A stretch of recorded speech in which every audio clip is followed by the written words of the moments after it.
এরকম অপতথ্য অনুগ্রহ করে দেওয়া থেকে বিরত থাকবেন। 4টা দেশের নির্বাচন কমিশন সংশ্লিষ্ট ঊর্ধ্বতন কর্তৃপক্ষ মাননীয় প্রধান নির্বাচন কমিশনার স্যারের সাথে সাইড লাইনে কথা বলেছেন। মালয়েশিয়া, ইন্দোনেশিয়া, উজবেকিস্তান এবং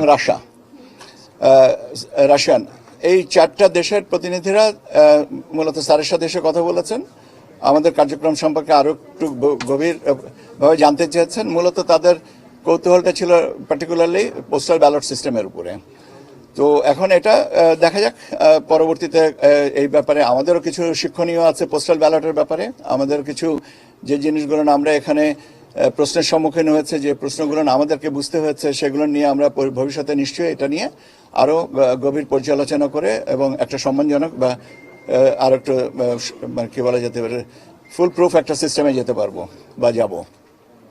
এটাই হচ্ছে আজকের ব্রিফিং। আমরা আগামীকাল সকাল 7:30 থেকে ইনশাল্লাহ ভোট দিতে সবাই যাব এবং বিভিন্ন ভাবে আমরা দেশ এখন যে সমস্যা হচ্ছে, যেমন একটু আগে জামাত ইসলামের একটা প্রতিনিধি দল এসেছিলেন, তাদের সাথে 11 দলীয় ওদের জোটের ছিলেন।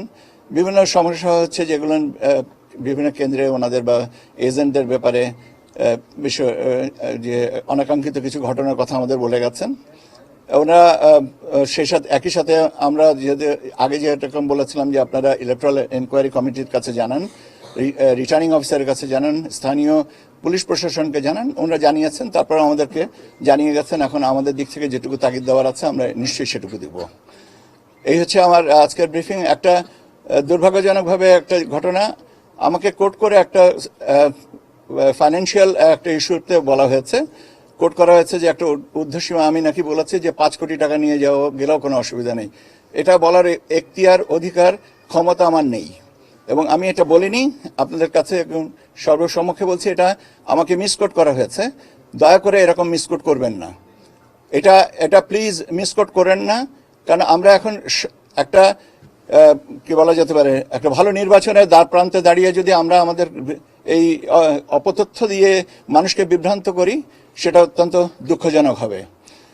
আমাকে জানতে যেটা চাওয়া হয়েছিল সেটা হচ্ছে যে একটা বোধহয় কোনো একটা অর্থের ব্যাপারে আমি বলেছি, দেখেন যারা এটা ইন্টারসেপ্ট করেছে তারা এই ব্যাপারে source, amount and purpose of the fund এটার উপরে তারা সিদ্ধান্ত নেবেন।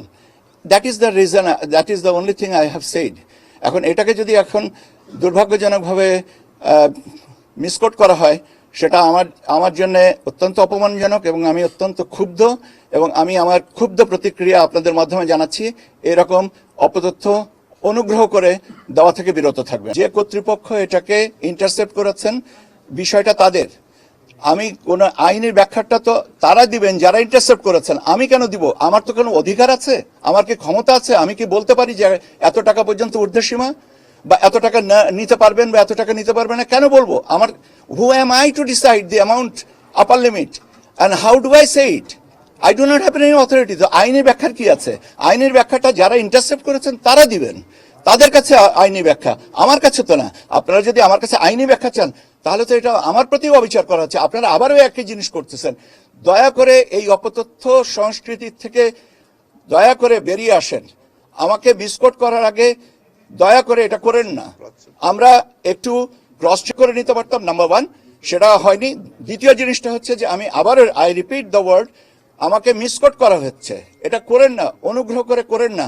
13 ঘন্টা বাকি ইলেকশনের একটা ভালো দিকে আমরা আগাচ্ছি।